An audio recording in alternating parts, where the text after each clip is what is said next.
want to stand up for Pledge Allegiance, please? Pledge allegiance to the flag of the United States of America and to the republic for which it stands, one nation, under God, indivisible, with liberty and justice for all.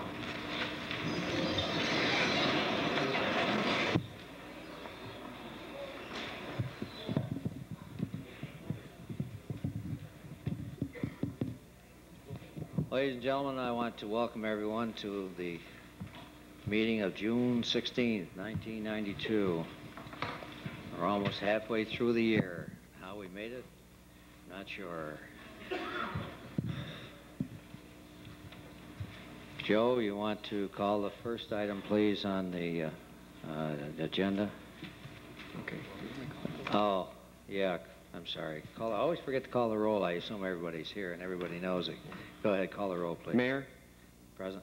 First ward? Here. Second ward? Here. Third ward? Here. Fourth ward? Here. Fifth ward? Present. Sixth ward? Here. All present, Your Honor. Thank you. The first item on the agenda, Alderman Ross Belfiore is going to give us a report on the mayor's conference that he attended.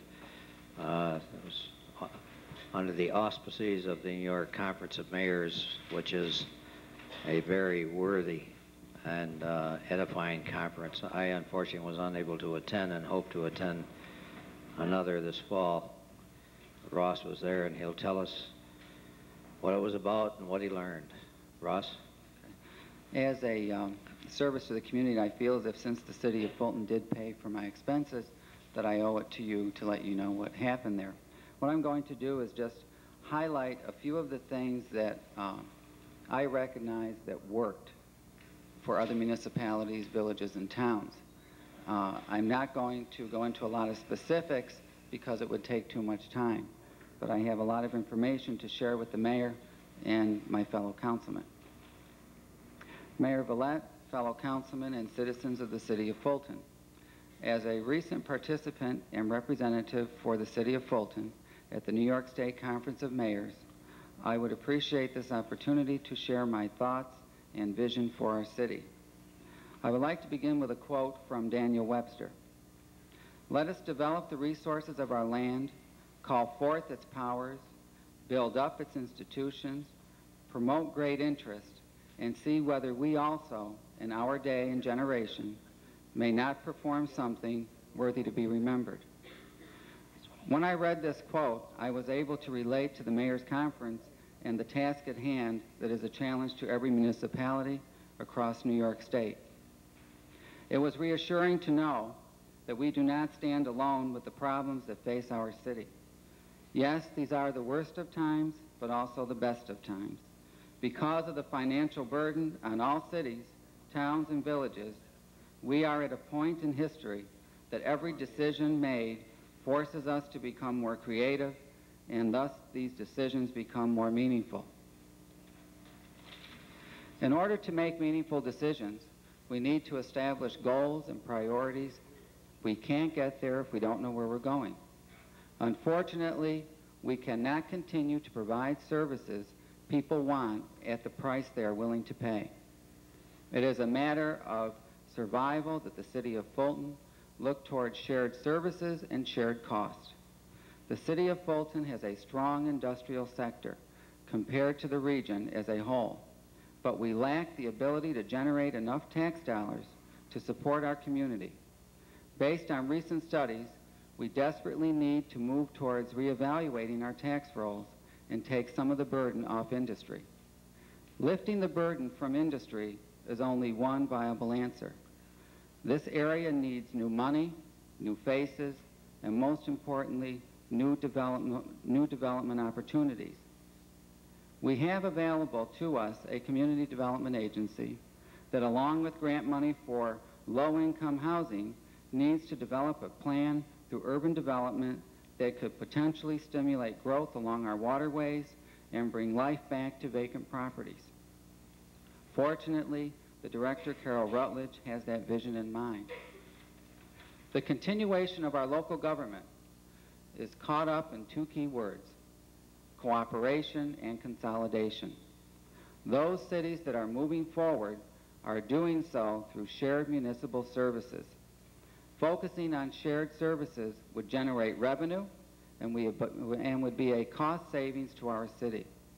We need to establish management assistance and guidance programs which would help us to focus on the direction and establish a plan of action to implement our vision.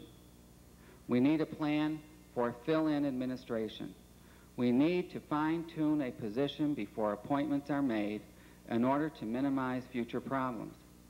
We need to work more closely with community development, not only in the area of housing, but include parks and recreation and special project planning. We need to establish a better system for personnel administration. Our city has been suffering with this headache since my first day in office. In summary, our goals should focus on a clean environment, no toxic waste, quality education for all, no crime, good jobs, and comfortable homes. As long as we have hope, we have direction, and the energy to move and the map to move by. We have 100 alternatives, 1,000 paths, and an infinity of dreams. Hopeful, we are halfway there. Hopeless, we are lost forever. Let us take up the banner and make Fulton a city of the future. Thank you, Ross. That was well said. Next, the first item on the agenda is the bids for tree and stump removal. First bid I have, Your Honor, is from Lewis Tree Service in Rochester.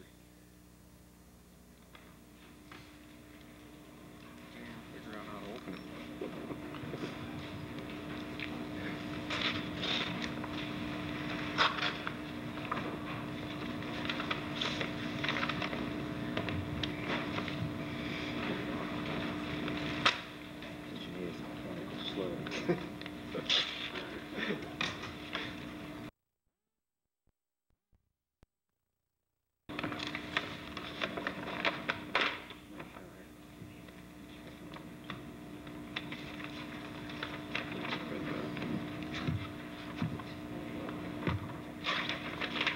Okay, the council has a sheet to go by. Their lump sum bid is $28,350. Now, the additional unit price per extra tree, 0 to 12 inches, $90. 13 to 24 inches, $225. 25 to 36 inches, $410. 37 inches diameter and above, $750. And finally, price per extra stump is $115.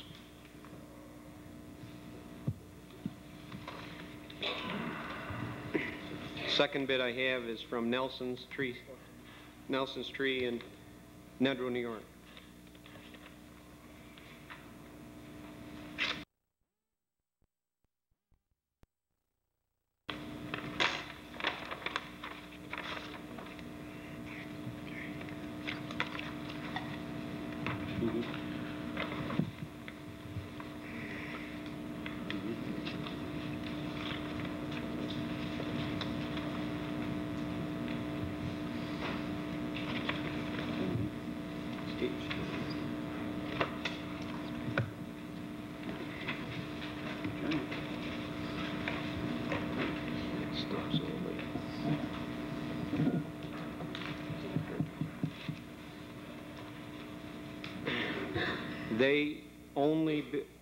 They only put a bid on stumps only, and that was $6,000.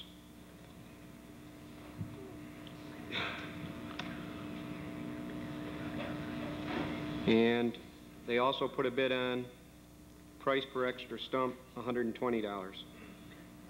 Thanks. They bid on stumps only. Stumps only? Yeah, $6,000, and they bid $120 per price per extra stump. They did not bid on the trees. Okay.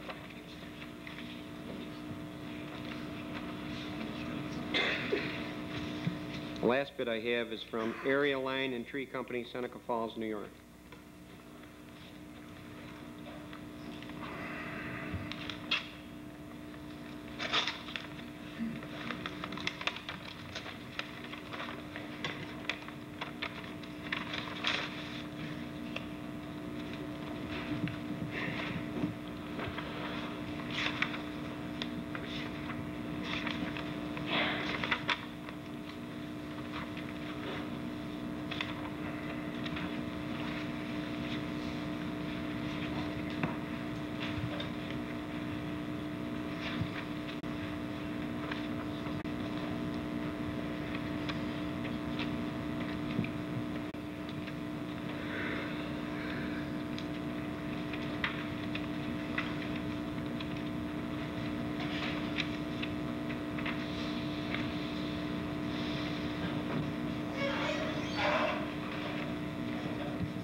There is another sheet in there.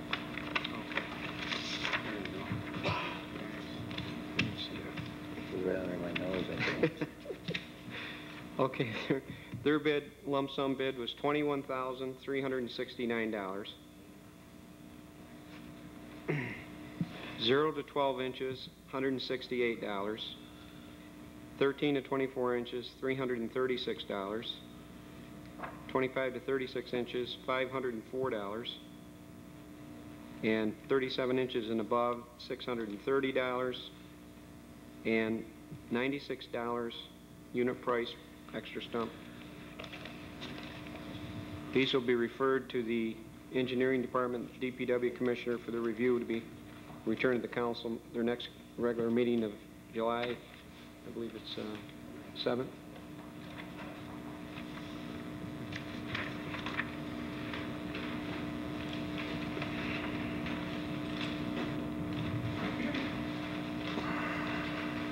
You have a motion? I'll move it. Second. All in favor indicate by aye. Aye. Opposed by no. Carried. Next item, please, Joe. Second item I have repairs to the roof. I only have one bid, and that's from Grassroots Construction, Syracuse, New York.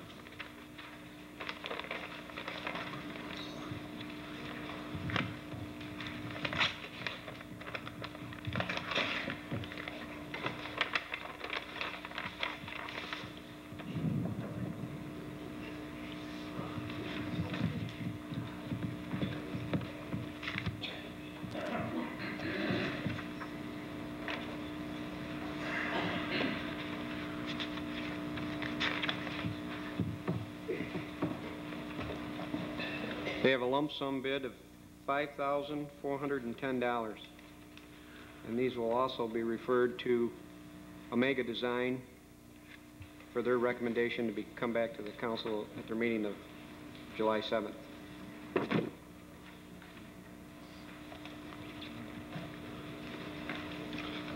The motion, please. I'll move it. Second. All in favor indicate by aye. Aye. Opposed by no. Carried. 3, please. Resolved that the report of the receipts and disbursements for the city clerk's office for the month of May in the amount of $6,008.59 be received, approved, and placed on file. I'll move it. Second. All in favor indicate by aye. Aye. Opposed by no. Carried. 4, please. Resolved that the mayor being hereby is authorized and directed to sign an application to the Office of the Aging for the City of Fulton Recreation Program for 92-93. Motion, please. Move it. Second. All in favor indicate by aye. Aye. Opposed by no. Carried. 5, please. Whereas Douglas Morton and Rebecca Kamenak wishes to sell their property located at 6-8 Whitaker Road, and where it has been determined that a portion of Harrison and North 8th Streets are within the boundaries of subject property. Whereas at the council meeting held on June 2nd, the proposed abandonment and quitclaim deed was forwarded to Ronald Edick of the City Fulton Engineering Department for his review of the survey legal description.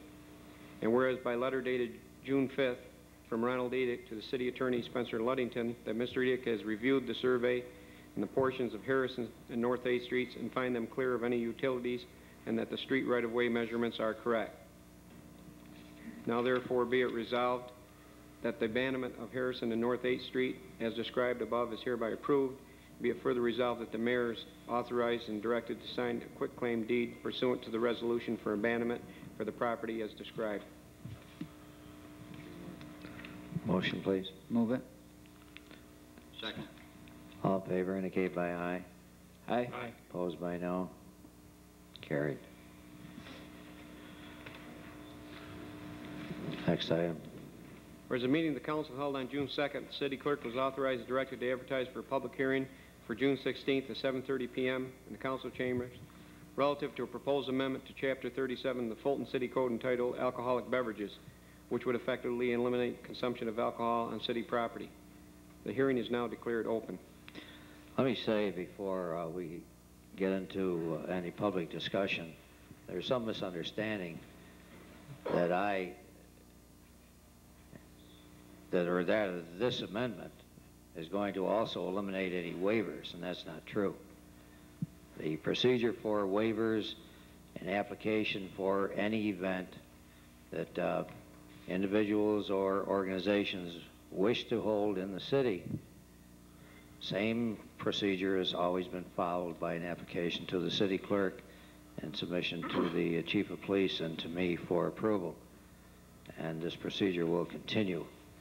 This amendment is to cover areas in the city that previously had not been covered through an oversight, apparently, because the intention, I know originally, was to prohibit the imbibing of alcoholic beverages on any city property, and this will take care of the oversight. Any comments? Yes. Is that the case in all the parks in the city of Fulton, that there will be no alcohol beverage in any of the parks? That's right. Area, Buckner Park, or any of the parks? That's right, without a waiver. Your Honor, may I say something? Yes. I'm not in favor of this at all. I believe that the government should stay out of the privileges of constituents and people that want to go to our parks for a family day or something of that nature. I think that people should be able to go there and have a beer or two and have a picnic or do what they want to do in the parks. And I think that the government should stay away from this one.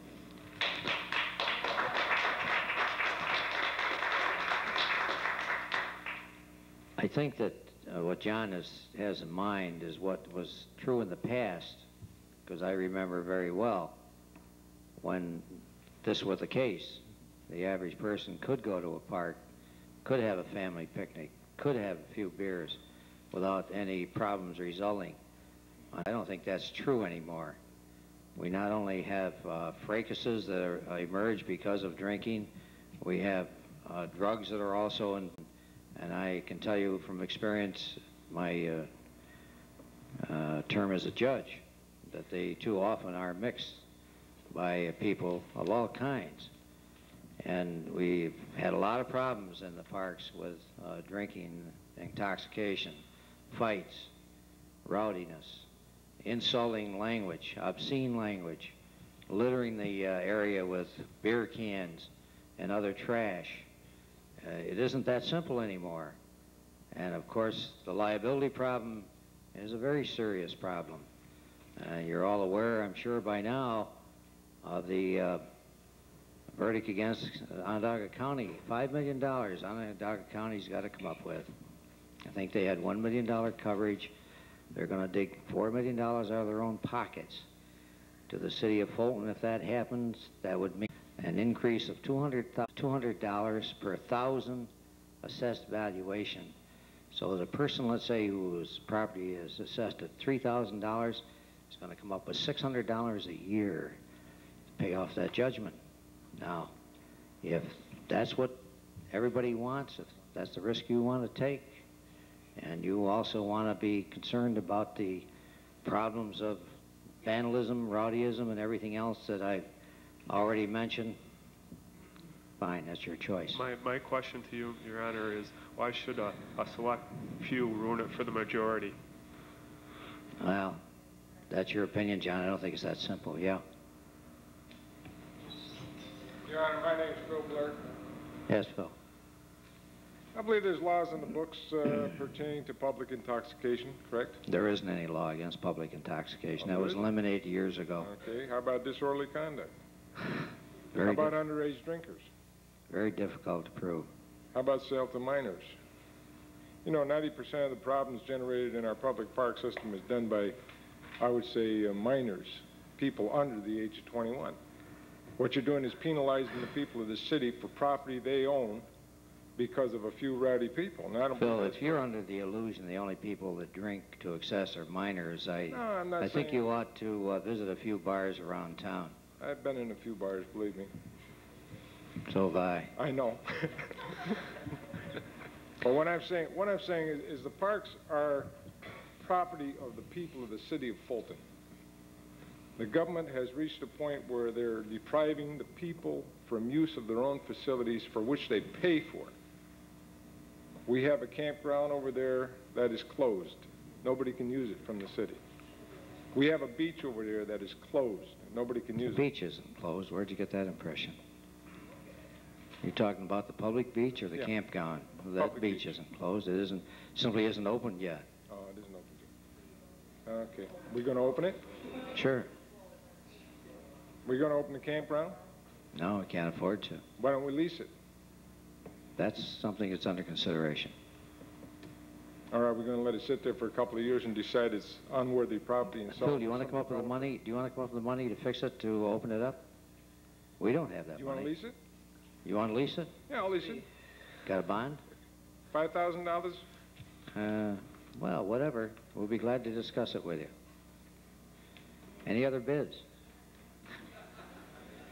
You know, I'm going to tell you one story that I told to the chamber in our preliminary discussion.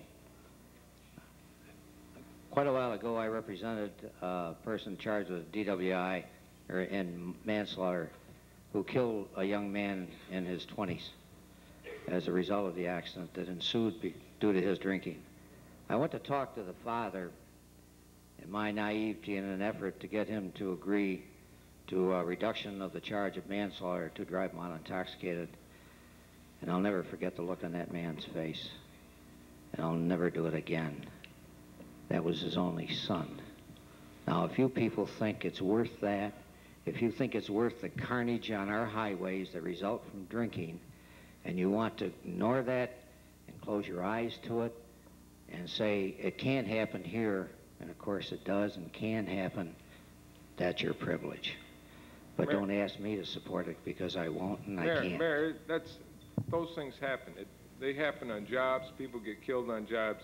People get hit on a... Are you condoning Old people get hit accidents on the due- road walking across Are you Broadway. condoning accidents due to drinking, Phil? I'm not condoning... Certainly what it sounds like to me. I'm saying it happens. You're not going to stop it, and I'm not going to stop it. It takes years of education and training of these kids. All right. Well, that's a little different than somebody who slips and falls on a banana peel. But Okay. what we're Let's talking let about the here next... is drinking... Phil, I ain't going to stand here and argue with it about it. You and I can have a debate about it Right. sometime personally What if you we're like. talking about But is- I'm not going to take the time of people here What we're- to debate it. What we're talking about is drinking on city property. Am I correct in assuming that the city property belongs to the people of the city of Fulton? Well, of course that's true. You know it. All and I right, know are it. you going to deprive the people that use it properly of using If it means saving somebody's life, saving somebody from permanent injury for the rest of their life, and saving the carnage on the highways, absolutely. Yes, I am. You're going to close all the bars too, right? I'd be in favor of that, too. Yeah. Well, I don't believe you should deprive the people of the city of Fulton use of... Phil, if you want, why don't you release an article, okay? Because this is where it's open for discussion. Well, it is, but, you know, not interminably. Yes, Betty? I'm Betty Kramer, and I've been a committee person in the city of Fulton for a good many years, and I resigned a few years ago because my husband retired. But I also have a summer home in Oswego, and they have had the open container law closed for a good many years, and it has worked because I've lived down there for 4 or 5 months every summer. And the only time they release it and let them drink is during the 4th of July parade and Haverfest. There is no drinking on the streets. There's no drinking on the streets, or you.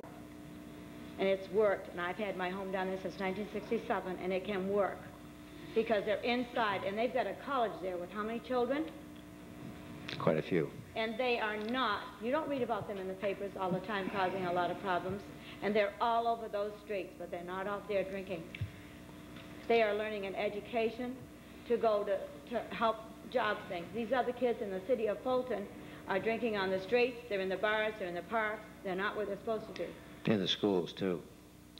As a matter of fact, many municipalities have banned all alcoholic beverages in city parks.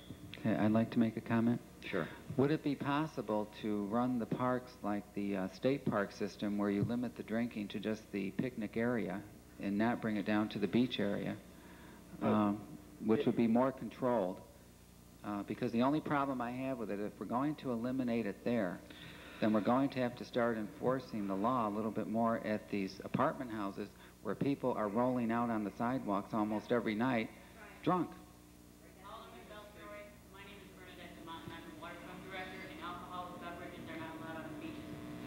Yeah, they're allowed Okay. just in the Grove. Not on the beaches. They're allowed in the picnic areas. Right, that's what I said. Your Honor. So restrict it to the picnic area where the picnic tables are, and do not bring it down to the waterfront. And I could see why it would be dangerous to go in the water when you're drunk. You might not come back. You have to save them before they drown. If my lifeguards notice that someone is inebriated, they aren't allowed in the water anyway. They have to stay away from the beach because they're allowed.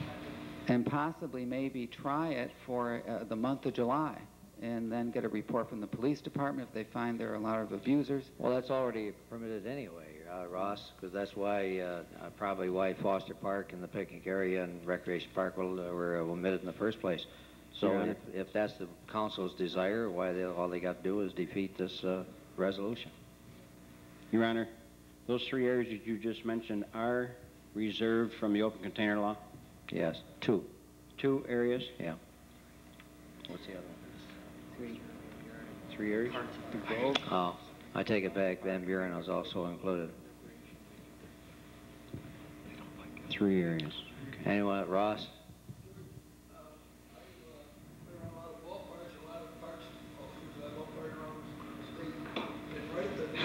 Parks, it says, no alcohol beverages allowed in this park. And they've never had no problem in Syracuse that I know of, unless it's been told by the police if there's a problem. And that's where you gotta stop. You gotta put a sign at the front of the park and at the back of the park, not these little signs, because we can't see where you look at it. Yeah, it isn't really a question anymore of depriving anyone of their rights and wanting to keep people from enjoying their picnics and everything else. It's just purely a question of survival of the cities, really. It's part of what it's all about, as well as eliminating the drunken drivers. Let's face it, the people that come to these parks, they don't walk over there, they drive. And if they're drinking, it doesn't take a heck of a lot to impair your driving ability, believe me. And that means that they're drinking, they're going to be driving under the influence. And, you know, somebody is going to suffer. The law of averages will show you that every time. And then the city faces the possibility of a lawsuit.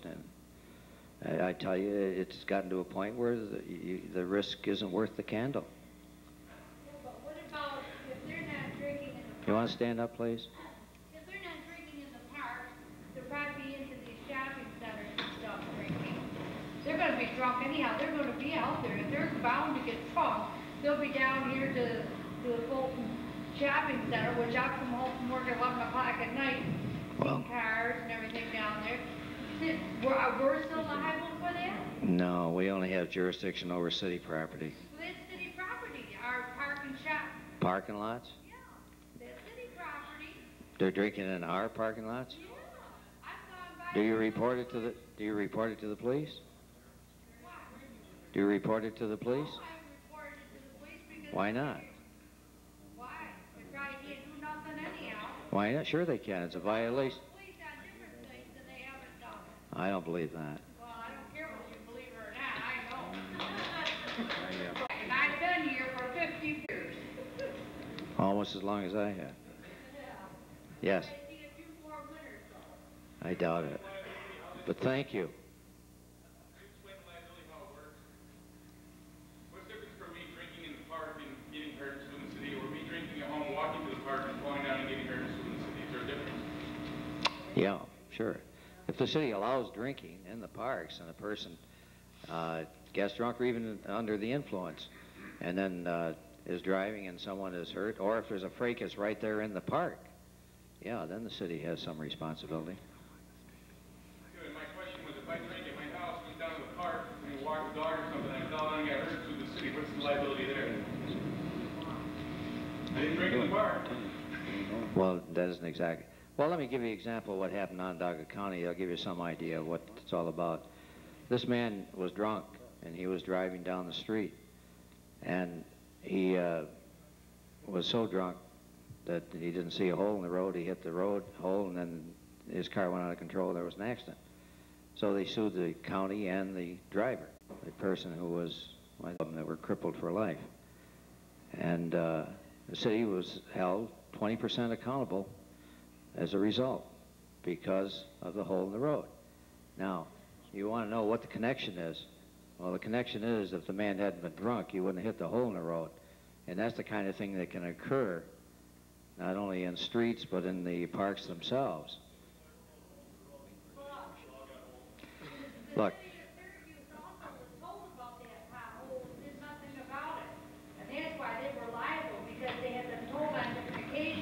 That's true.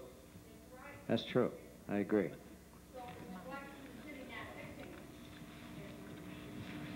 I agree.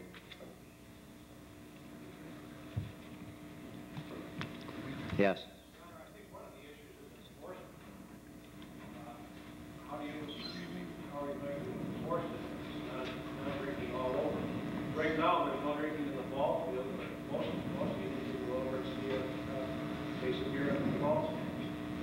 Well, it'd be no different enforcement than it is now. Simply extends the, it's just, well, I can't patrol the city. I wish I could. No, it simply extend the ban to all city property. That's all. I'm just afraid of it becoming, number one, selective enforcement. Like if we don't see a problem, we don't look at it too closely. Well, the other thing that bothers me, if it's the end of July and it's 90 degrees and you got your family over, a few friends, and your yard really isn't big enough to go out and have a picnic or something in the backyard, and they want to enjoy one of our parks, how do they obtain the waiver, like on a Saturday? Well, yeah, I guess one of the things that bothers me is that it seems like so many people think that beer is the only form of liquid refreshment. I always thought there were other forms, but then maybe. I suppose my experience as a lawyer and judge and seeing the misery and the unhappiness and the tragedy that's caused has made me feel more strongly at people who haven't been exposed to that or haven't had a tragedy in their own families don't realize there's a problem. It's like a lot of things. You don't know why you need insurance until you have an accident, and maybe you don't have it, then you wish you had it. So perhaps that's the reason why I feel differently about it, but if the council doesn't agree, of course they don't have to pass it. The only question I had was like getting the waiver on a Saturday or Sunday or something. Well, Jim, you can always find a reason why something won't work if you look hard enough. There isn't a law made that is perfect in its application by the very nature of the beast, because people are people, and there are going to be exceptions and there are going to be problems. It isn't the perfect law, and I don't pretend that it is. But, again, if you prefer not to pass it, village. Your Honor, I have a question to ask of the police chief as to what kind of problems he sees the way it presently is. Yeah. I don't think there's nothing that stands out. It's just normal types of complaints, fighting,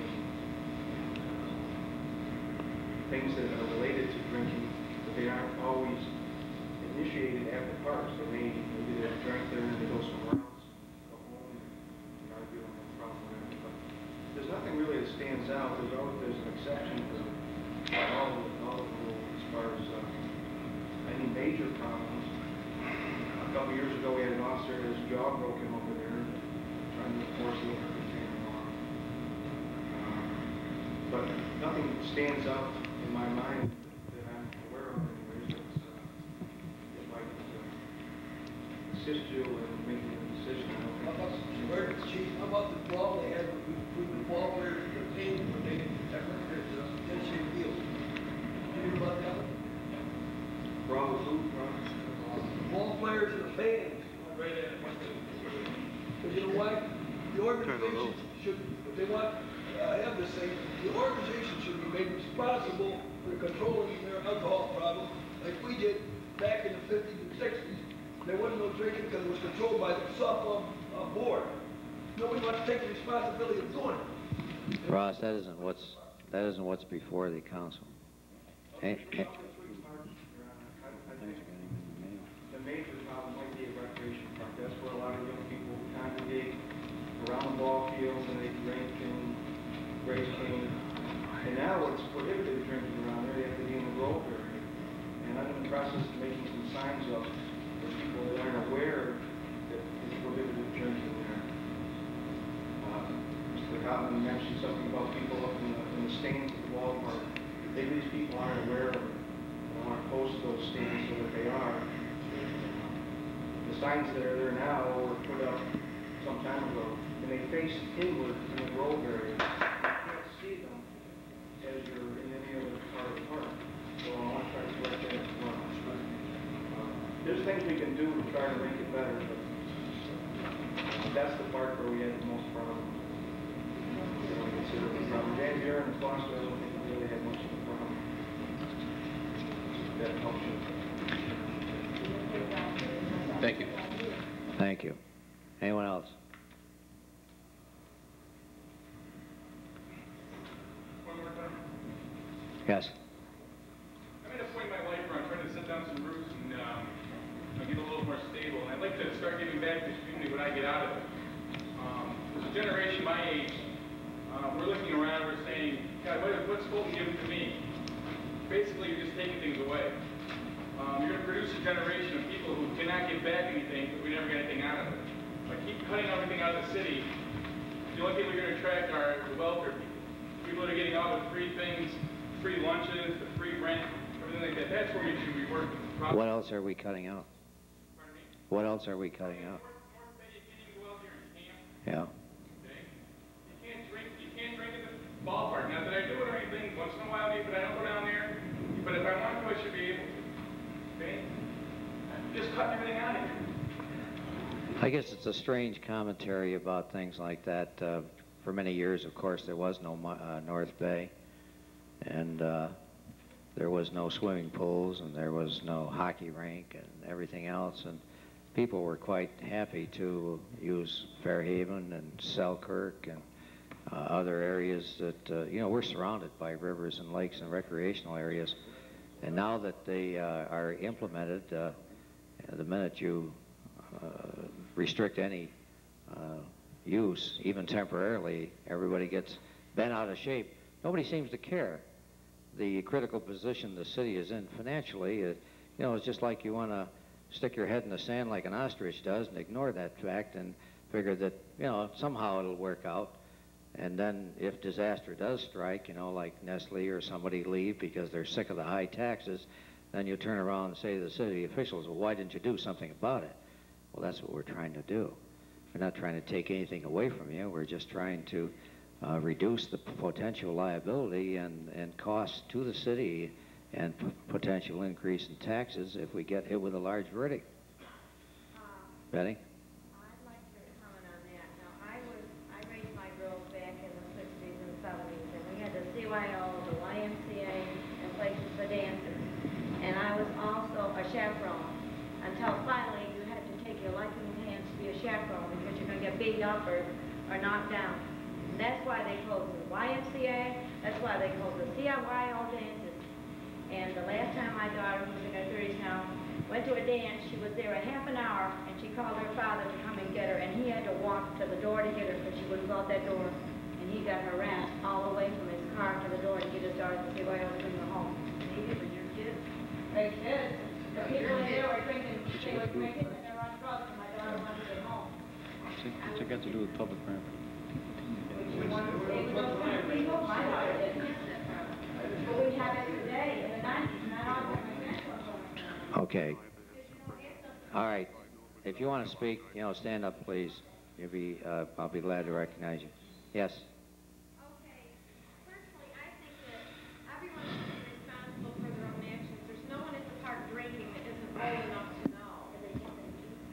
Well, I don't know if it's that. No, please don't address somebody else. Let's talk to everybody in general. If something should happen, like if I was drinking at the park and someone came up and called me in the face, they were drunk, whatever, I would probably sue that person, not the city. And I think that person should be responsible. And if I'm so drunk I can't walk and I fall, I mean, I should be responsible for that.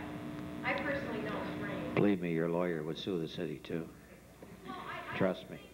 If he was I've done it myself many, many times. I mean, don't you think each person should be held accountable?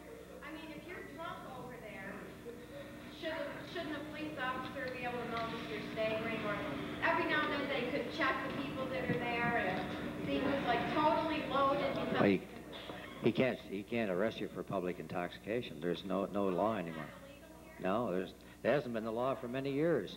They abolished that law many years ago. No. Yeah, well, if you're really truly drunk, you're disorderly. Well, just being drunk, you see, is not disorderly unless you're harassing somebody and causing a real problem. Well, if there's nobody doing it, what's the problem with getting drunk over there? I'd rather have them drunk, all congregated, over there drunk, going after each other than to have them hanging out the houses on the streets when you kind of walk by. What you're describing is pretty close to the golden rule, but I don't think many people observe it. Because if they did, you wouldn't have the problems that we have, unfortunately. Phil? Does anybody know how many minor drinking tickets have been issued by the city of Fulton? I'm sure you can find that out at the judge's office right across the hall, if you're that interested. Someone asked me the other day, how come tickets were issued to some kids in the apartment house that were sitting out front drinking? No, because you can't arrest them for public intoxication. It's that simple. There's a law, isn't there a state law? Ma'am, would you mind letting him finish, please? State law about minorities drinking? Anyone under 20? Serving minors. Yeah, serving minors or... Isn't there a law on consumption of minors? Now, I know... Oh, minor? Yeah, minor. It's illegal for a minor under 18 to drink, sure. Under 21? No, I think it's... Well, maybe it is 21 now. 21? Posted on a bar wall that said there was a law that... Well, Phil, what is your point relative to this resolution? Well, the thing is, these are problems with minors, okay? I'm not saying a lot of legal age drinkers aren't causing problems, okay? Yeah. But I would say a majority of the problems are caused by the youngsters.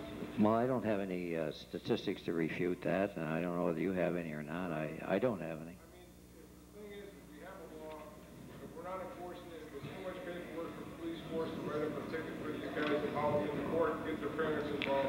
So for a long time, I don't know if it's still happening, they had people who were setting up kegs right in the school grounds in the parking lot and selling it to the kids. Cemetery Hill. Yeah. Incinerator Hill up there. Yeah. I've chased enough kids out of there. Yeah. Well, unfortunately, that isn't the only problem. Did the city ever address the possible public intoxication law instead? There is, you cannot. The state has said there is no more public intoxication. Well, why can't the city? Because the state has said you can't do it. They find it impossible. Well, get a hold of our assemblywoman or get a hold of our state senator. What about the people who drink responsibly? You're going to be punishing them too? Like I say, as far as my conscience is concerned, I don't think it's a good thing. No, But I'm not the one that's going to make that decision. I respect your Yeah, I've just seen, no, I've just seen too many things that have happened as a result of drinking. George, and I do respect Yeah. your view, but So, I'm you know, concerned about the people who do drink responsibly. I agree with you, and there are a lot of good people that do that, and I think it's unfortunate if that were the law to exclude them. I'm only thinking in the long term about the potential exposure of the city. We can't get unlimited insurance coverage anymore. You know, if we had $5 or $10 million coverage, we wouldn't have any problem. But you can't get it. All you can get is $1 million. And if you get too many claims, you're going to lose that. And, you know, that's a serious concern. Sure, I certainly deplore that fact that it has to cause anybody any inconvenience or more. I'm sorry about it, too. Yes? Don't we have an open container law? I remember years ago when they passed it in Fulton. Well, ma'am, if you had been listening, you would have found out that that's exactly what we have. The resolution that's before the council now is to extend that to the 3 parks that were excluded originally. Foster, Recreation Park, Picnic Grounds, and Van Buren Park. But couldn't they control it, just like you say, into where the ballpark is? I don't really... Well, that's what we're trying to do. It gives us a handle on the thing and a way to control it. Otherwise, you don't have any control over it. Because I thought nobody could have an open beer in the park. You can in those 3 parks, yes.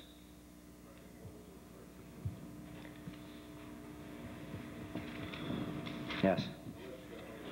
Sergeant, I asked the common council a question. I'd like to know why you want to open the campgrounds. I can't figure that out. You came in and making money. That's always been made money. If it hadn't been, everything was sent uptown. No, I didn't make Why? money. Oh, now wait a minute. I've worked there quite a while. All right. And when you've got to double up on a lot of campers some years, don't tell me they're not making money. They got to be making money. But this other question I want to ask you. Yeah. Why? There's a lot of people got big boats. Got what? And there's no dock down there. They could at least put the dock in so people can bring their wives and mothers down and get in the boat. A lot of them, they can't do it. Me on the lake? On the lake, right down there at the campground. I mean, how big are the boats? How big are the boats? How big are the boats they want to put in?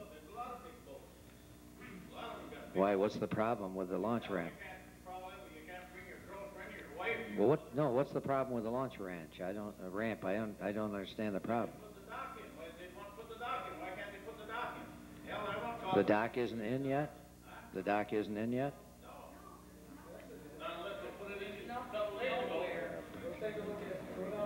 Is it in? Well, good. I'm glad. That's one thing I want to find out. Okay. Wish they were all that easy. You're welcome. Anybody else? Yeah. What? I don't want to run this on any longer than you do. I'd like to see a vote on it, but on the issue of the campground, John, I know if you look at the finances last year, the campground in that area was very close to being in the black. And we thought that the council last year, when we did the budgets, that if we eliminated the swimming over there, that it probably would be in the black. I think if you looked at raising the camp rates up with what the other areas are around the state, and probably maybe charging to launch boats. I've been over there the last 2 weekends, and there's got 20, 25 cars and trailers there. They're out and they're fishing. It's lost revenue. Dick, we've talked about this quite a bit. What our plan is, I'm organizing a meeting for next week, and we're going to get a few different groups together, and what we want to do is try and upgrade the campground. You're right, we need to raise our rates, we need to charge for boat launching, we need to make some renovations down there. We want to make it a campground that's a campground that can make money and hopefully offset some of the cost of the recreation department, because you make no money on recreation. This is the only way we have to make some money on recreation. So far, the campground has been a break-even at best. What we wanted to do is maybe spend a few dollars, upgrade the campground, upgrade the rates, and hopefully make it something that the city can be proud of and attract some people in there and offset some of the costs for the recreation department. Well, the reason we didn't do it this year is last year it kind of turned into a shanty town down there, and we really don't want that again. We want to make it something that we can attract people that are going to come in here, stay in our campgrounds, go and spend some money in our stores. John, are you going to look at soliciting some of the city people? Yes, I was thinking there's a lake group that I'm asking to get involved. There's a Recreation Commission. Some of the council members, and there's some outside people also that have expressed an interest. Well, wait a minute. Dick, I appreciate your comments. I don't want to open this up to a discussion on the campground. We got a public hearing here on the open container resolution. Anybody have any more comments on that? Yes. No, that would exclude any city property without a waiver. Unless the council decided to exclude it, that would be up to the council. Well, look, we're talking about, you know, something that hasn't even happened yet. If that happens, that'll be the time to address that issue. No, the issue is whether you can drink on city property or not, if I'm not mistaken. Well, that is correct, but the campgrounds isn't open.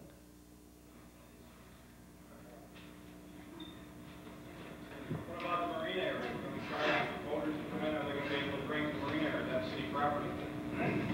That would be part of it. That would be part of it. No, that's not. No, we don't have any jurisdiction over the boats. Oh, wait a minute. No, that isn't city property. I take it back. That's state property. That's state property. Because the state says we can. We're leasing it. We have a permit, rather. I don't know. Wherever the blue line is, of course, state property on one side, city property on the other.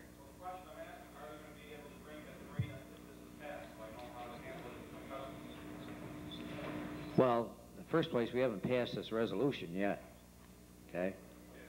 And if it doesn't pass, then it's academic. If it does pass, yes, wherever it's city property, they can't drink.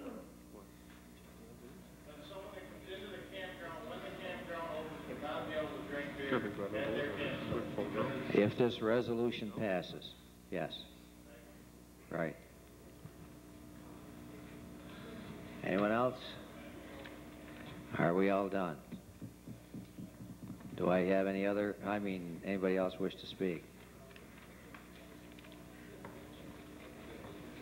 Public hearing is hereby closed. Somebody want to make a motion or do something?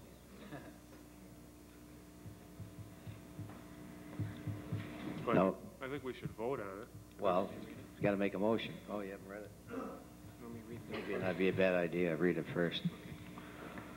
Whereas members of the public and common council have had an opportunity to present written or oral comments on the proposed amendment to Chapter 37 of the Fulton City Code.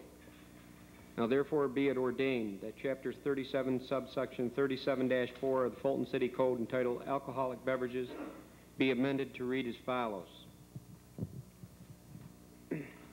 Amend 37-4C to read as follows. Parks. Possession of an open alcoholic containers with the intent to consume the same and the actual consumption of alcoholic beverages shall be prohibited in all parks. 37-4D, which reads as follows. Consumption of alcoholic beverages in Foster Park. This section, delete 37-4D, which reads as follows. Consumption of alcoholic beverages in Foster Park and Van Buren Park shall be prohibited from 10 p.m. of each day to 8 a.m. of the following day. That will be deleted. Also, to be deleted is 37-4J, which reads as follows. Recreation Park. Notwithstanding subsection 37-4C and D, possession of an open containers with the intent to consume the same and actual consumption of alcoholic beverages shall be prohibited at all times in Recreation Park except for the areas described as follows. A, north border, south line of the pavement of Lakeshore Drive. B, east border, west line of the pavement of William Gillard Drive. C, south border, north street line of Chestnut Street, not open as of March 4th, 1991. D, west border beginning at a point, which point is situated on the north street line of Chestnut Street, which is 365.83 feet westerly from the intersection of the north street line of Chestnut Street and the west line of the pavement of William Gillard Drive as measured along with the north street line of Chestnut Street. thence running north 5 degrees, 20 feet, 8 inches west, a distance of 84.76 feet, to a point thence running north 12 degrees, 23 feet, 53 inches west, a distance of 171.37 feet, to a point thence running north 24 degrees, 50 feet, 51 inches west, a distance of 141.22 feet, to a point which point is situate on the south line of the pavement of Lakeshore Drive. 2. The premises in which consumption shall be permitted is set forth on the survey of Robert M. Burley, dated February 21st, 1991, which survey is on file in the office of the city clerk. 3. Consumption of alcoholic beverages with the above described area shall be permitted between the hours of 8 a.m. and 10 p.m. and shall be prohibited at all other times. Motion? I'll move it. Second? Second. A roll call vote, please. Right. Roll call vote. First ward. No. Second ward. No. Third ward. No. Fourth ward. No. Fifth ward. Your Honor, all due respect to what you're trying to do and the concerns of the public, we already have an open container law within the city with which there are 3 areas with waivers. One of them, according to Officer Allen, is a major problem area, which is Recreation Park. I think with stronger patrol of the problem area, that we could remain the way they are, and that we would not then be infringing upon the rights of the public. I have to vote no. Sixth ward. No. Motion is defeated.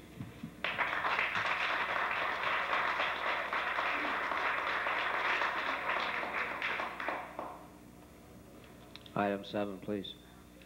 Resolved that the zone change request of Mike Gavrosky, RD 9, Box 97, Fulton, New York, for a change of zone from R2 residential to C2 commercial for his properties, which exist of 4 lots directly north of the canal point, for the purpose of relocating an existing electrical repair shop, be referred to the Planning Commission for their recommendation to be returned to this Common Council at a future meeting. I'll move it. Second. All in favor indicate by aye. Aye. Aye. Opposed by no. Carried. 8, please. Resolved that this Common Council establish a $25 petty cash fund to be used at the City of Fulton Marina. I'll move it. Second. Ross? Somebody want to second the motion? Oh, I'm sorry. All in favor indicate by aye. Aye. Aye. Opposed by no. Carried. 9, please. Whereas the Common Council of the City of Fulton is concerned with dramatic erosion of utility values in the past 3 years as determined by the New York State Division of Equalization and Assessment. Whereas such Common Council sees the need for meaningful change in the stable methodology of valuation on a statewide basis. Now therefore be it resolved that the Common Council of Fulton hereby strongly urges the Honorable Senate and Assembly members of the State of New York to pass enabling legislation to freeze utility values at their 1991 levels. I'll move it. I'll second it. All in favor indicate by aye. Aye. Opposed by no. Carried. 10, please. Whereas the meeting of the council held on July 21st, 1987, a resolution was passed allowing vendors to vend their goods and wares in the area known as Bullhead Point, subject to the vendors obtaining a license from the city clerk's office. Whereas D. Stevens Farm, Oswego, New York, has applied for a vendor's license to sell farm produce from June 16th through June 15th of 93 at Bullhead Point. Be resolved that the council hereby approves the application for a vendor's license by D. Stevens Farms and directs the city clerk to issue said license in accordance with requirements as specified in the Fulton City Code. I'll move it. Second. All in favor indicate by aye. Aye. Aye. Opposed by no. Carried.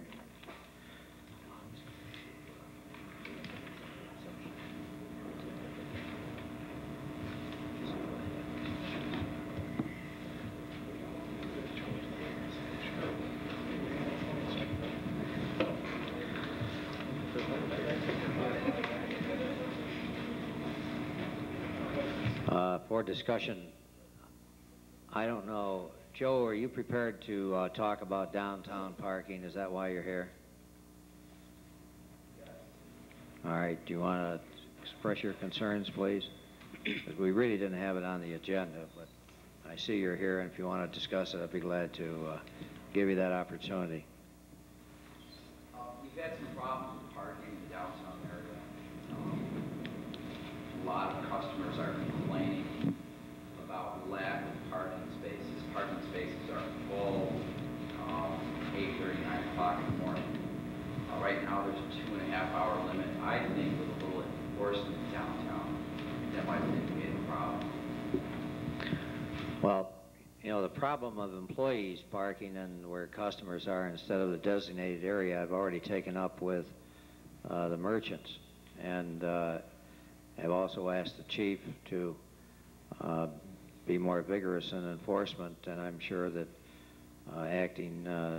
the acting chief will also see that parking is more vigorously enforced. If you don't see that that's happening, let me know. But I'm sure you'll find that they will do their best. Yes. Okay. Okay. My name is Suzanne Bartlett, and I got a problem here, and I think I'm at the right place. Somebody define to me what right-of-way means, please. Well, a right-of-way is a legal description of property over which whoever has the right-of-way, even though they may not own the property, has a right to traverse that property. They do. In what matter? Is this to make repairs by the city, or... Wait a minute, Susan. Is this a legal problem, private legal problem? I'd say it is. Why would it be a concern of the city? Well, first of all, I'm going to tell you why. I went to the school the other day to pick up my daughter. To be exact, it was Thursday, June 11th, between the hours of 1:30 and 2:30 in the afternoon. I was driving on Chestnut Street. I observed Mr. Ostrander weed whacking property on one of your alderman's property, Mr. Lincoln's. Are you aware of this, Mr. Lincoln? No, I'm not. You're not? Well, Mr. Ostrander, could I ask you to stand up? I have other witnesses to this too, sir. I'd like to know the reason why you were there, why you were weed whacking, when your beach is a mess. You got a park over here by the cemetery that is being utilized every day that isn't even mowed. You're getting paid $27,000 a year to weed whack an alderman's property? What time of the day was this? 1:30. I was informed that it was blocking the view of traffic. It was an area that DPW has secured because of... You belong to the DPW? Since when is your salary coming? Wait a minute. Let him finish.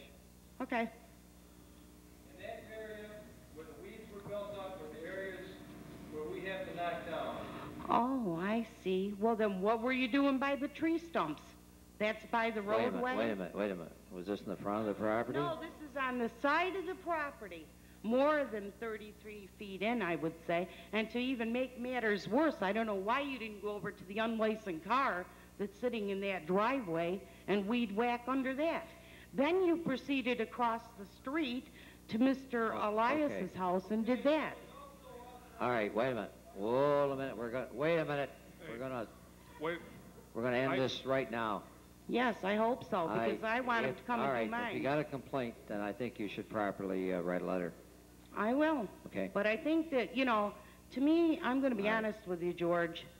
Everything that's going on in this city, the cost of the taxpayers right now, the recreation department is a shambles. You know it, and I know it, and so do all you gentlemen.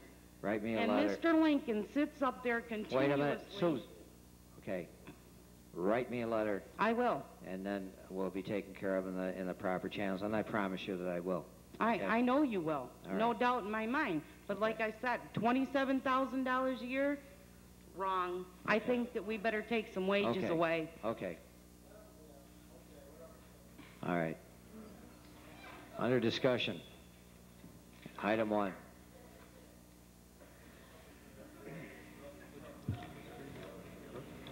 Grow Tunneling Corporation. is a corporation that will be doing repairs to the canal as well as the locks, and they've requested to Alderman Belfiore by letter from Ron Edick of the engineering department that they are allowed to use the parking lot number 4 located near the Oswego River. They said that they would be willing to maintain it in the wintertime if the council chose them to do so, and they would also produce a certificate of insurance. They were there also when the construction was done in 1986 on the Oneida Street Bridge. This is they're going to repair the lock, which apparently is badly in need of repair, and the state has decided to go ahead with it finally. And the construction outfit, in order to carry on their work, needs a place where they have to park their construction trailer.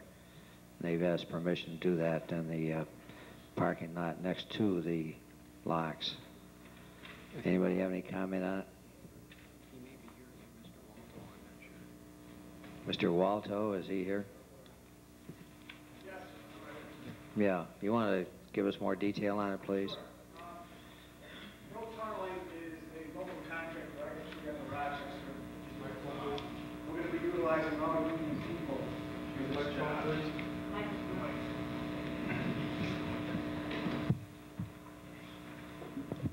Grow Tunneling is a union contractor, and we'll be utilizing all of our help out of the local union halls.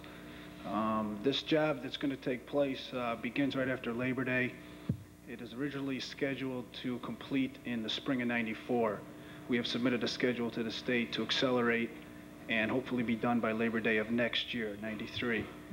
In order to do this, we're going to need a little bit of space to put down our trailer and some of our supplies and some equipment. We were hoping we could use that parking lot number 4. It's on the northeast side of the Oneida Street Bridge. We don't see it being used a lot, but we came to the council here to ask permission to use that. Is that going to mean the locks won't be operable next season? No, all this, the majority of the work will take place during the winter when the locks are closed. We will be doing some work during next summer, finishing up on the approach walls, but the lock will be accessible all during the regular season. Any questions? Yes.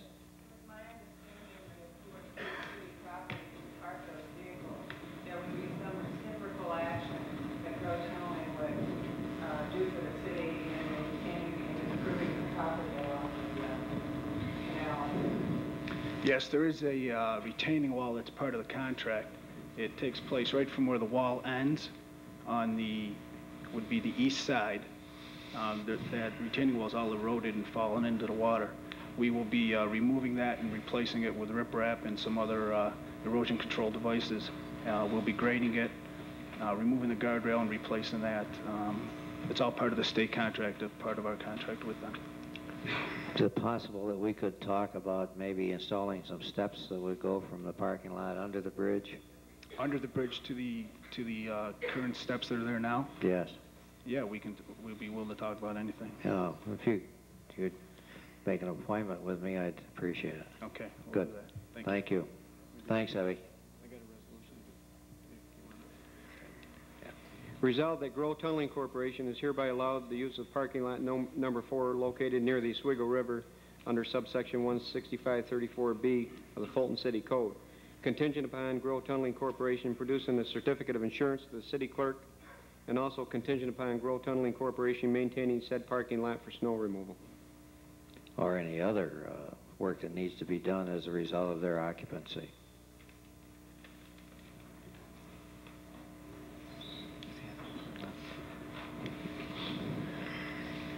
Or any other work to be done as a result of their occupancy. And motion, please. I'll move it. I'll second. All in favor indicate by aye. Aye. Opposed by no. Carried. I didn't get who moved it. Ross? Ross, Jimmy, and David second. Okay. Does anyone have anything else they want to bring before the council? Yes. Yes. Yes. On June 5th, council resolved to put a freeze basically on all positions in the city of Fulton. Basically hire, promote, and assign any person to any job because of fiscal reasons.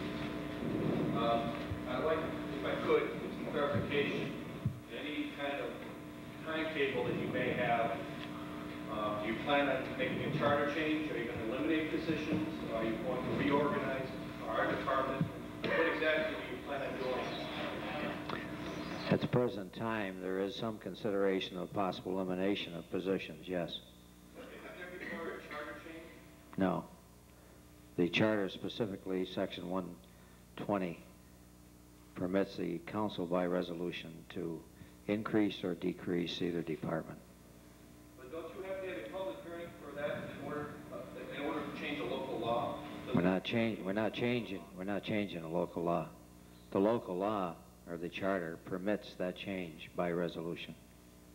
But you don't have to give any kind of notice as to changing a charter, making a charter change? It's not a charter change. If you eliminate a position, you will be making a charter change. No, because the charter permits that by resolution. That's already authorized under the charter. It was done last year. Bill? Are you going to reorganize the department? Can you tell us that much? No, we don't have any plans to reorganize. Whether the Fire and Police Commission does or not, I don't know. Okay, the reason why I'm bringing this up is, you know, we have an agreement called filling positions within 30 days of vacancy. Yeah. That'll come up first week in July. Right. And I'd like to avert any kind of grievance proceeding. We can get some kind of idea from the council and from you as to what you plan on doing. That would avert all kinds of legal costs. That's the only tentative plan to this time. So you're going to keep it that way. Well, I think first time what we have to do, the mayor has to sit down with the department heads and talk to them about possible alterations of the departments, you know, looking at ways to save money. And I think that the mayor's got to do that and sit down with them and talk to them and find out their concerns and our concerns and just bring everybody to a head and just let, you know, everybody air their views on the subjects, and then we'll make the decisions accordingly. Okay, another question. Why are promotional positions effective? If you're going to not replace positions which are vacated, why are promotional positions involved? Well, promotional positions really aren't involved. That was merely to ensure there won't be any promotions until that decision is made by the council. And you can't, you won't know for what, several weeks, a week, or can you tell me? Possibly, yeah. A few weeks at the most. Bill?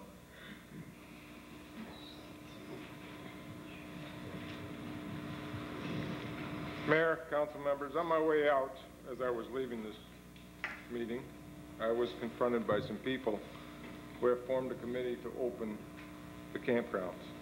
I have here 95 signatures of people who are willing to donate their time. They have trucks, equipment, sand, bulldozers, anything you need to clean it up, get it straightened up so it can be open by the 4th of July.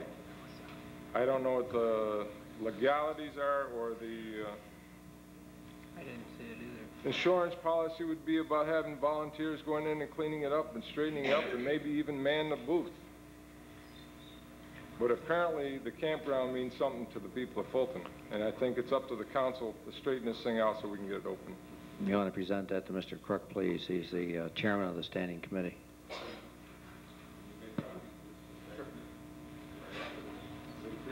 Thank you. Anyone have anything else they want to bring before the council? Yes, ma'am. Yes, I was wondering if we could do something about the cat situation in Fulton. Yeah, that's in the works. Yeah. This has really been bad since last year, and it's not getting any better. Yes, we're definitely working on it and expect to have something by the next council meeting. Yeah, but I think what we want to do is we want to advertise for a public hearing, and I think that's what I want to do tonight. And I've talked to the aldermen, and I think that they agree with the concerns of my constituents and their constituents as well. You know, there's a big cat problem throughout the city at various places, and you know, rabies is something that we have to be concerned with too down the road. And I think maybe we should start to get a handle on it right now, and that's why I'd like to move for a public hearing to amend the charter 57. John, it doesn't require an amendment of the charter. All it requires is a resolution to amend the code. I think we should have a public hearing because we're elected by all the people, and I think that if they have concerns over this, then they should come at that time. George, I have 2 cats. I had them neutered and declawed. My one person... I'm not opposed to this. I've been working with the dog control officer, with the city attorney, and we're trying to come up with an amendment to the code that will handle the problem. Yeah, I like them. And, oh, I do too, especially cats. When they got But 20 we're, of them in one house, that's a little much. Right. Yes. Ross, you're a pistol man. Yes, ma'am. My name is Evelyn Merrill, and I'd like to address the mayor, the city attorney, and the council members in regards to the proposed group home in Raleigh Avenue. On May 29th, the state Supreme Court, John Nicholson, ruled against the city of Fulton in its appeal to stop the group home from opening on Raleigh Ave. This is the second time that the city has been told that you cannot stop this house from opening up. I'm sorry, stop what from opening up? The home from opening.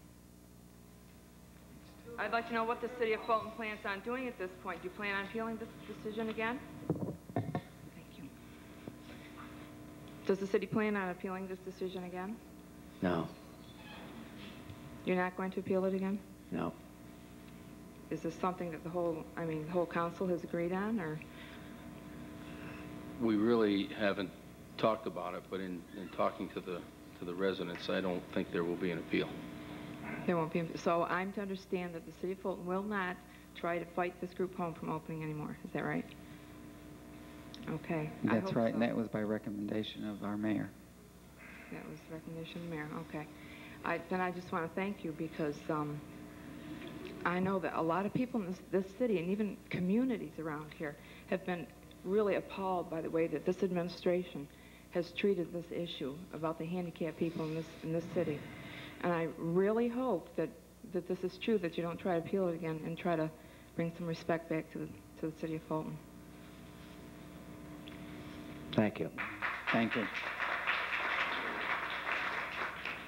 Anyone else? I'd like to bring up an issue, an incident that happened in my yard this morning, where 2 pit bulls were being walked by their owners, and one got loose. Literally, they lost control of these dogs. They attacked the cat, mauled it to death. I probably won't make it. In any case, we have a lot of kids in our neighborhood, and if we're going to have pit bulls, Wait a minute, she's in my word. I really feel we need to do something about the dog code, and that if they're going to walk them on city streets, where anyone is able to be attacked, we need to either have them muzzled by law, or they need to be confined in the owner's home. Now, there was a lady walking in the near vicinity of this couple, and according to a neighbor who witnessed this incident, they feel that that woman was in fact the intended victim, but the cat was actually diverted the dog's attention. Did you report it to the police? I certainly did, and I even called my ultimate.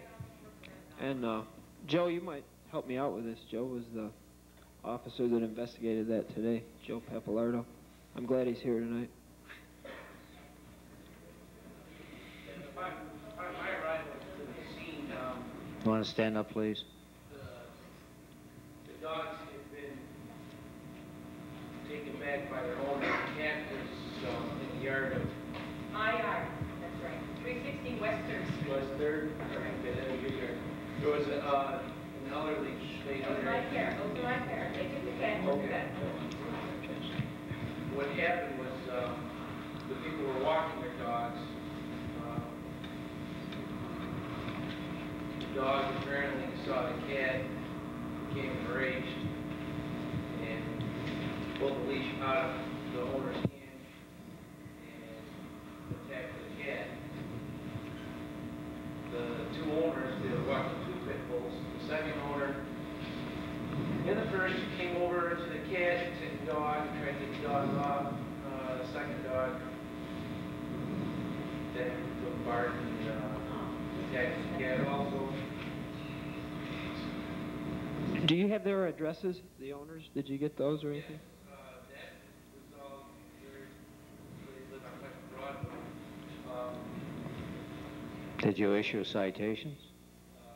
Are the dogs licensed?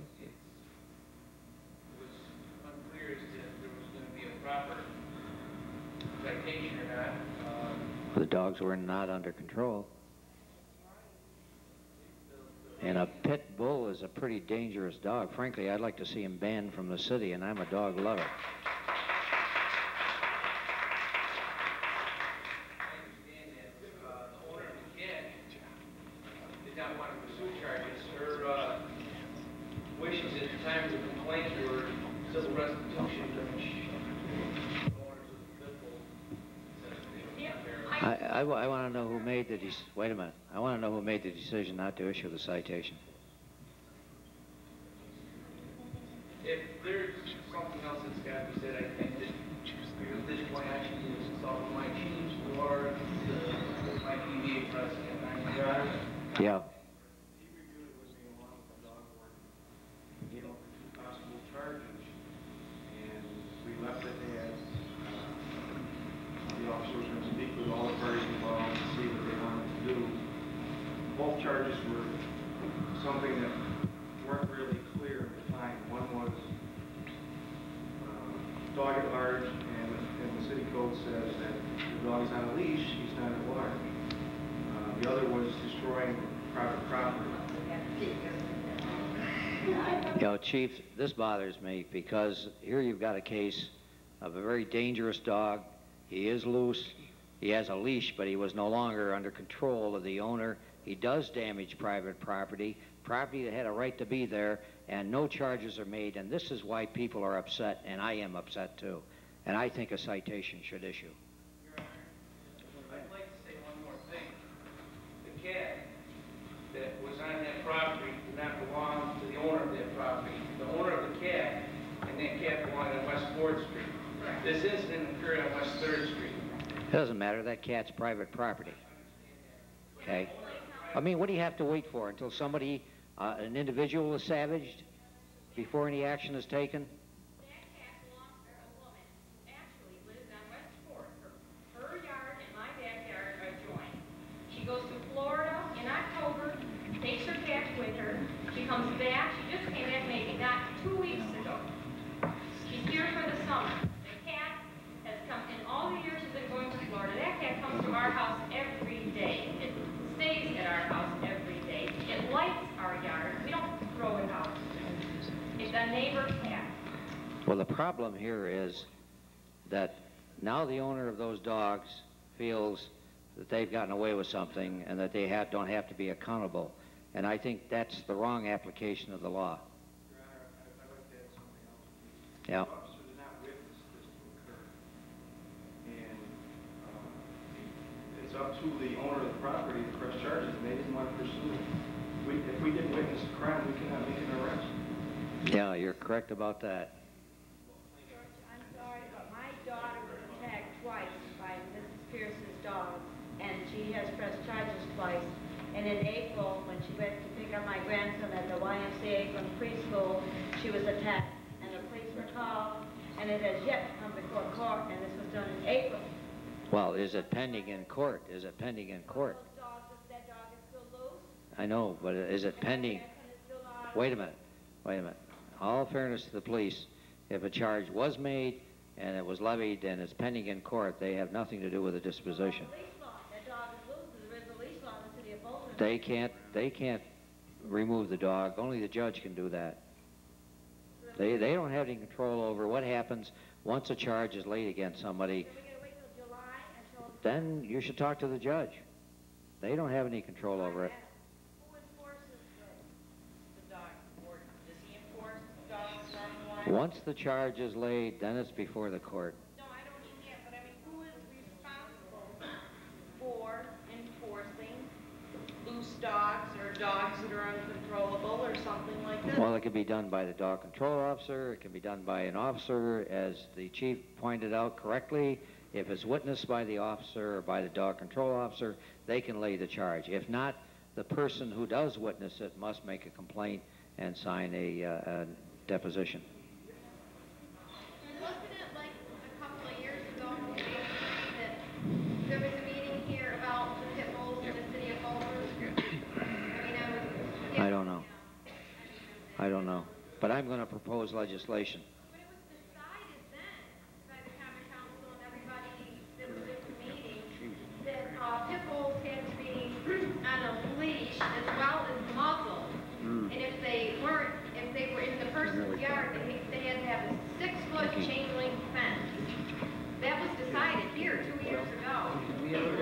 know, but I'll check it out. Can you check that out for me? Yeah, I got the resolution right down there. When you get a I don't have a dog. When you license a dog, is there a record, a city record as to the type of dog? Yes. I'm going to propose legislation banning pit bulls. I think they're inherently vicious and dangerous. And I've had a number of cases in my office of people have been mauled by them.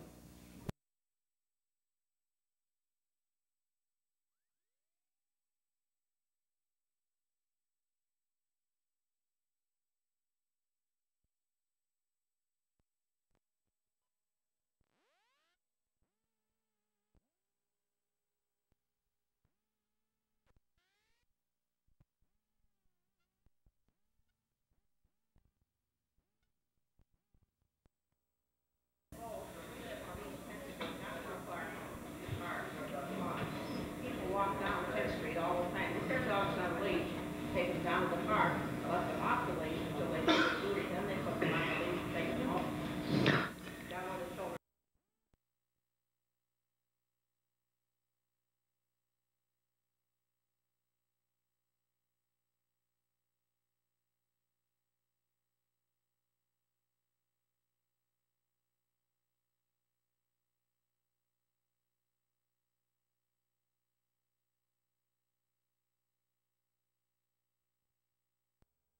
Please.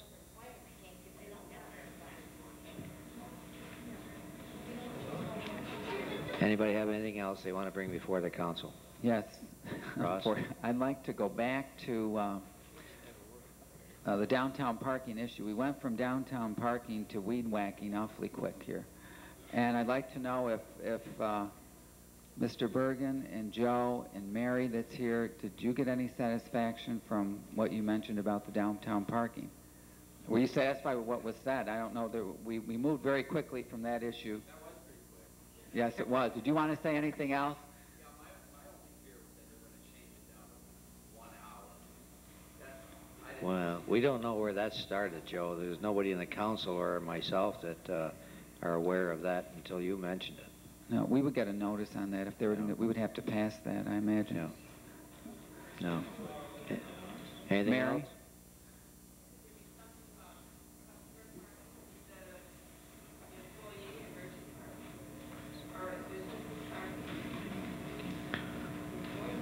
I don't understand what you're talking.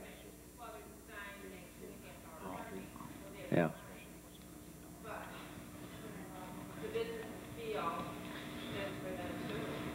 No, they're not allowed to. No, they're not allowed to park there. They have to park in the. I know. Well, that's one of the things that I've taken up with the chief, and he's going to enforce. From parking lot to parking lot. Jesus. Mayor, if I could, the one that tries to enforce that, what you find is the people that work down there will go in the morning, they'll watch for us, and they'll shuffle the cars. And it's hard to enforce. It's got to come, the merchant's got to understand that there's a need for parking. And by them parking there, they're eliminating spots. It's a matter of laziness. When it's cold weather, they don't want to walk from the designated parking spots. It's tough to enforce. The merchant's got to realize. I got a real nasty letter from one employer, one owner, about my letter asking that they, keep the employees from parking where they're customary parking, indignantly denied that any of his were doing it, and this is supposed to be the one that's the worst violator. So I can see where there's a lot of resistance to it. And as the officer pointed out, it's a difficult thing to monitor, and all I can say is if specific people can be identified when they're parking, then we can do something about it. Your Honor, to Yes, answer Joe's question about the 1 hour parking that was bothering so many people, I think what was going on is there were some new parking spots that were opened on First Street, both up by the senior citizens parking and down in front of the Streeterman and Sanford, I believe. And I think there was a sub shop in that area right there. There was additional parking because they found the street to be wide enough to park on both sides, and I think the concern was it parking for shoppers for an hour or 2 hours, and I think that was only a discussion as to what would be at the best interest of the proprietors downtown, and there was no resolution as to what we thought would be the best time. We'd like some input if it would help you any. Your Honor, in reference to what Jeff said about moving their cars around, I talked to one of the policemen last year about that, and the sign says 2.5 hour parking in that lot. If they move from one spot to another, they're still within that lot, and I think they still could be ticketed if they go beyond the 2.5 hours. Yeah, but if I they understand. go from one lot to another, I don't know if... I understand employees have no right to park at all in those parking lots. So that 2.5 hour shouldn't apply to them at all. If there's an employee car in customer parking lots, then they should be ticketed. Why can't we issue decals to be put in the windows of employees so we can tell what the cars are? I think with our falling sales tax, we need to make sure that we have parking for the customers there. Good idea. And that way they would be numbered and the cars would be easily identified.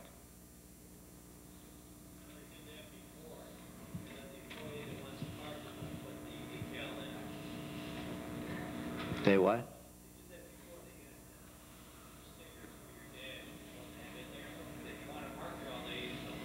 Okay, the decal would also, you'd have to register it on a card with the license plate number. So there'd be 2 ways to check on it. It works at Oswego County BOCES. Keeps people parking where they should. You can try it. Chris? It's an alternative.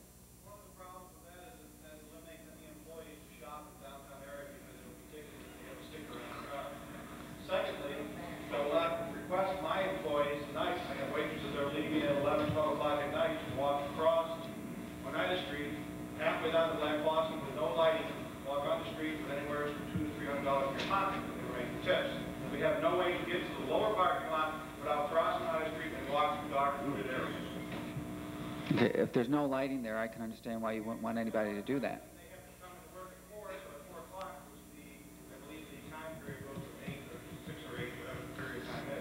Still in violation, but I cannot, enforce my waitresses or bartenders to park on the other side of the street.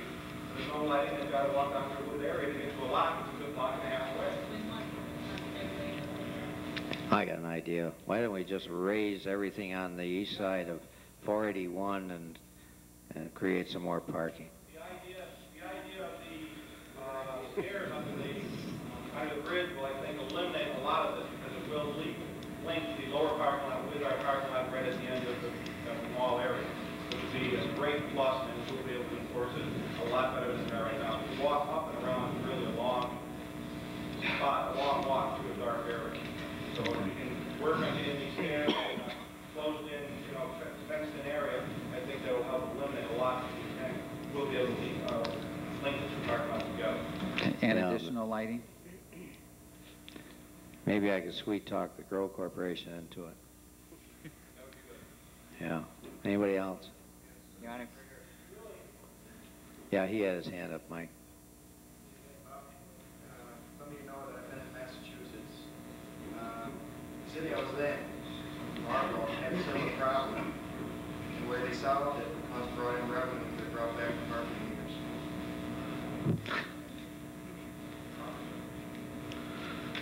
They brought him back?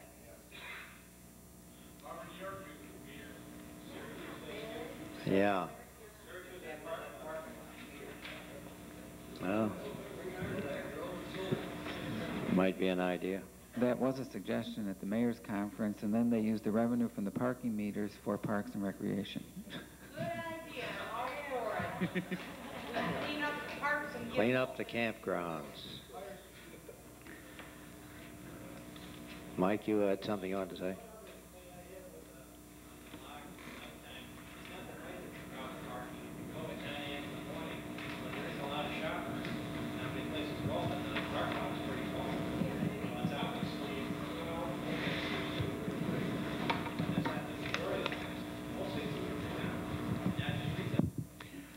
Well, you just have to balance these things off as best you can. Of course, it's important that customers have parking I'll admit I stopped driving downtown a long time ago because there wasn't any parking. And I'm sure there are others that share the same opinion, and that the merchants want to take that chance or that loss. Well, I guess it's pretty much up to them. The decal thing might work, and parking meters might be an answer too. I guess that's something the council will have to mull over and make a decision on what they want to do. Anything else? Joe, could you read the resolution for a public hearing on the cat? On the what? I want to advertise for a public hearing. Well, you aren't going to call it the cat ordinance, are you? No, we're just going to amend it from dog to animal. Okay. Resolved, the city clerk is hereby authorized and directed to advertise for a public hearing to be held on July 7th at 7:30 p.m. in the council chambers of the municipal building relative to a proposed amendment to Chapter 57 of the Fulton City Code titled Dogs. I'll move it. I'll second it. Your Honor, before we vote, I talked to Dale Earl this morning, and what I was going to propose, instead of a public hearing, we all know what the problem is, and we all know that the public wants it corrected. Rather than having a public hearing, I'd just soon have an ordinance committee meeting with the city attorney and the dog catcher and as many of the aldermen that are interested. He had made that suggestion to me, and he said to me too that the best thing to do would be just to take the word dog and put animal in there, Yeah, but that opens up a whole new ballgame when like along the riverbank on West First Street, Your Honor, there's woodchucks and things, and No, that wouldn't include. We don't have any jurisdiction over wild animals by state law. Just as long as that animal is defined. Well, state law excludes wild animals anyway. Okay. Every time we have a public hearing, we have to advertise for it, and it costs a couple $100 for that. Like I said, we know what the problem is, and I don't think there's anybody that doesn't want it. It's just a matter of having the city attorney and the dog catcher and the ordinance committee, for example, get together and get the proper wording, and then vote on it the next meeting or when. Yeah, I agree with Jim. I don't see the need for a public hearing. I mean, the public is going to be aware of it anyway, and of course they have an opportunity to discuss or speak on it, whether there's a public hearing or not. And the cost of publicizing, I don't think in this particular case is really worth it. Unlike tonight with the alcohol in the parks, we really didn't have a feel for how people felt until after we heard from the public. Yeah. But this isn't the case. Well, perhaps it could be tabled until there is a meeting of the committee that you suggested in the warden and the city attorney.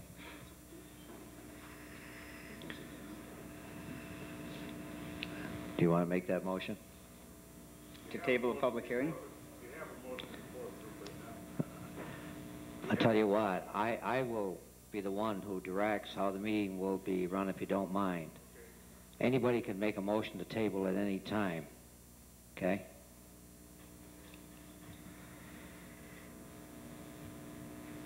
Yeah.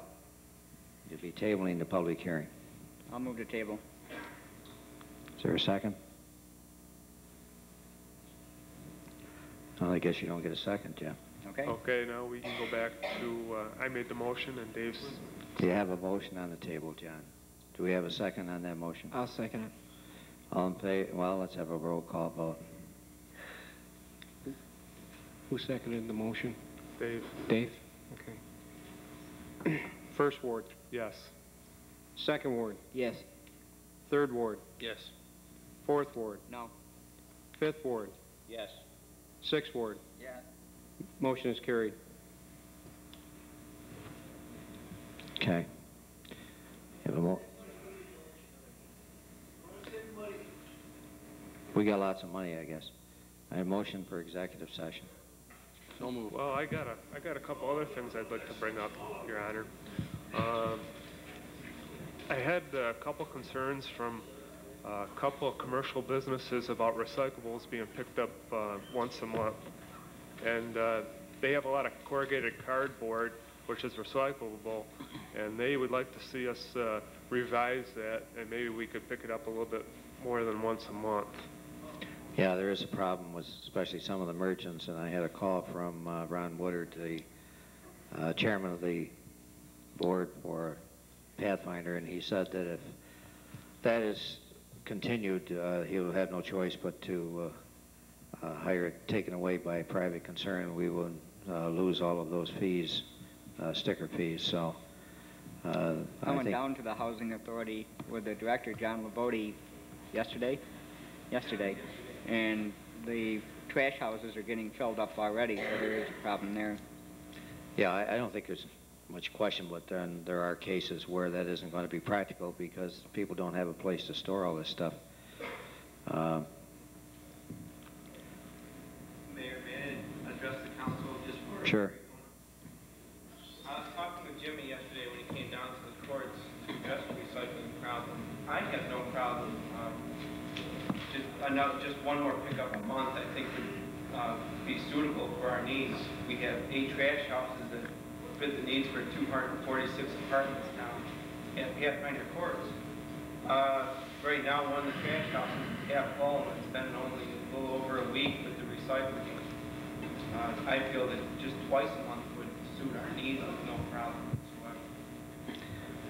Yeah, that's one of the examples that I'm familiar with, and I've had complaints from others. My suggestion would be, if the council wants to do this, is to give me the authority to waive that in certain instances and order pickups oftener than once a month where there is justification for it. Might be something we could try at least for a while and see how it works out. Do you want to... That would be what, on a per-call basis or something? Yeah. Would you want a resolution to that effect, or...? If the council was in accord, can we also maybe you can set up some kind of a schedule once it's determined the real need of these people, and of course DPW commissioner could... I would like to offer that if we could.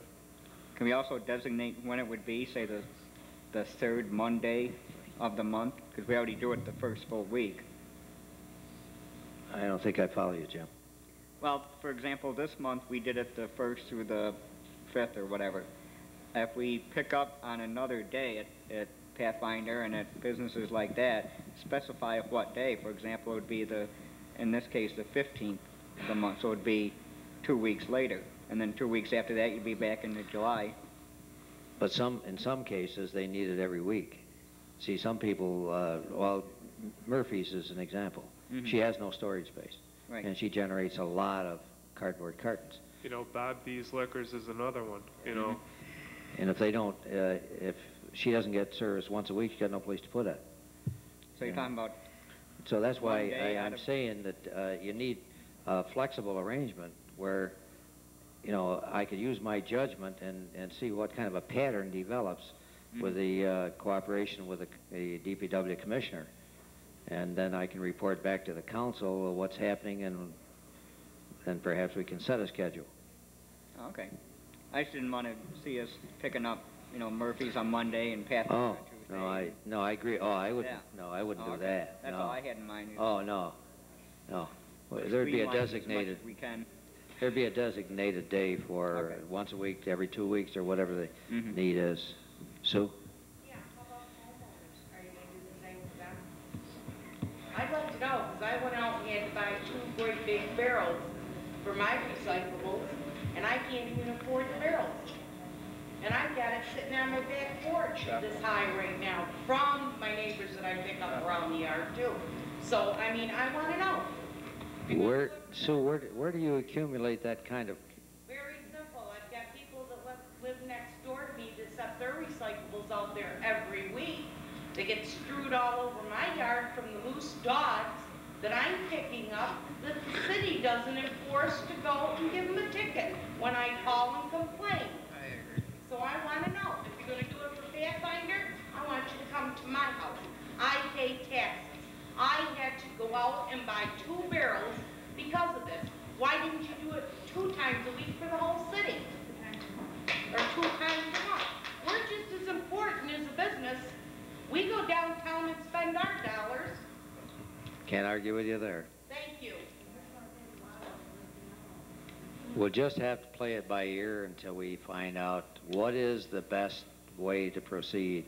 We have no experience in this, and that's why we're trying to adjust to every situation, and it's going to take time. If you have too big an accumulation of stuff, give us a call. Okay? Bill? George, is there any way to put some places around the DPW replacement for a bin for recyclables? A what? I think what would happen there is you'd have a lot of illegal dumping in it, other than recyclables, garbage in general.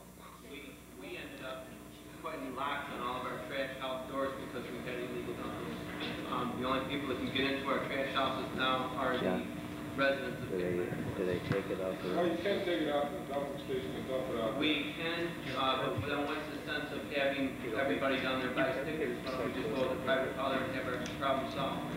Right now, we're a major portion of what the city picks up. We're approximately between 7 and 10% of the generated populace of the city. I'm not talking about, I'm talking about the individual overflow. Okay?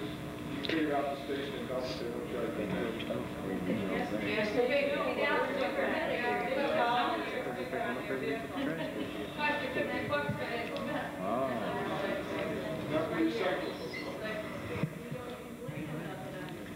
Well, I understand you can take them out to the landfill. Recyclable material you can take. Yeah, there's no charge for recyclable. Okay, do you want to offer a resolution? Resolved that the mayor be authorized to waive the recyclable pickup as specified in the Fulton City Code on a per-needed basis and direct the DPW Commissioner to make those recyclable pickups by request through the mayor's office. I'll move it. Second. All in favor indicate by aye. Aye. Opposed by no. Carried. John, do you have anything else? Yes, I do.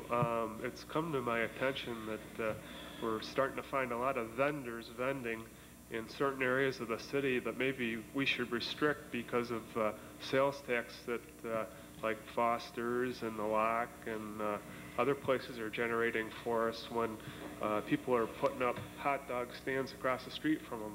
I think that we ought to really look at that, because they're, generating a lot of money for the city, and kind of restrict people coming into the city to vend to just certain areas of the city. Has anybody checked to see if they have sales tax certificates?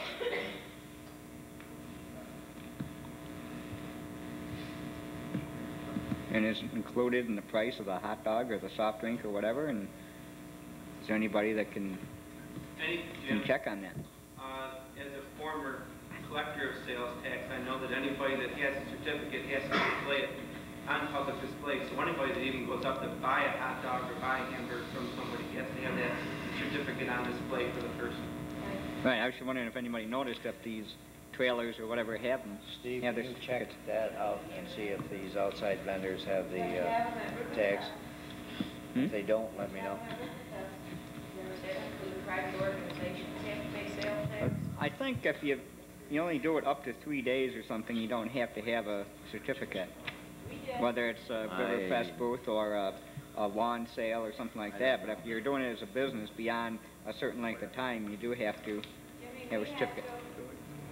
Well, do you want to, John, do you want to propose Just for a the one limit? event? You want to limit them to certain areas? I think we should, but I think we all should sit down as a council and say, hey, and maybe we can sit down with the merchants also and say, hey, which wouldn't interfere with your business, and and not deprive them of making some money too.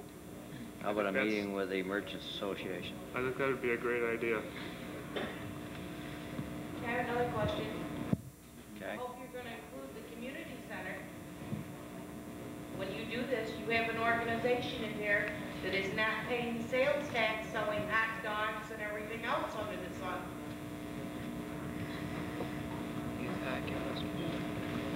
So what's right better be right for the rest of the people.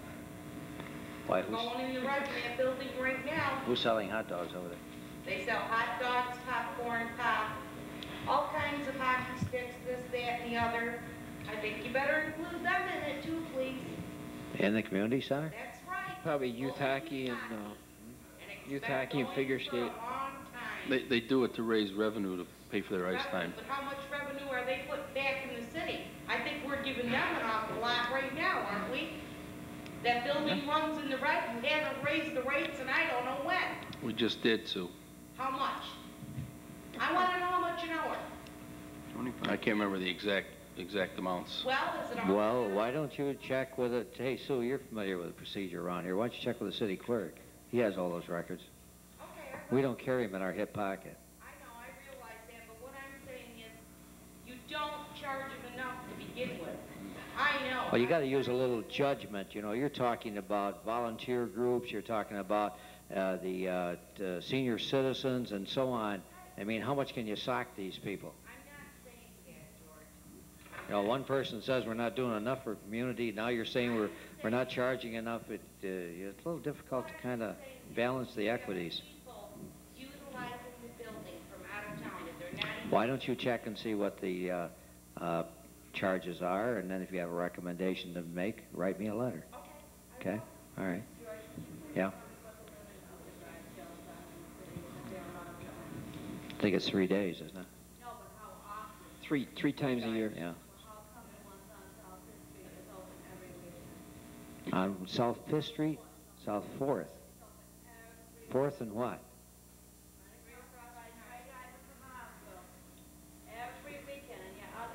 Steve, will you check that out? I've already told Steve about that. I've had a call from the hospital about it.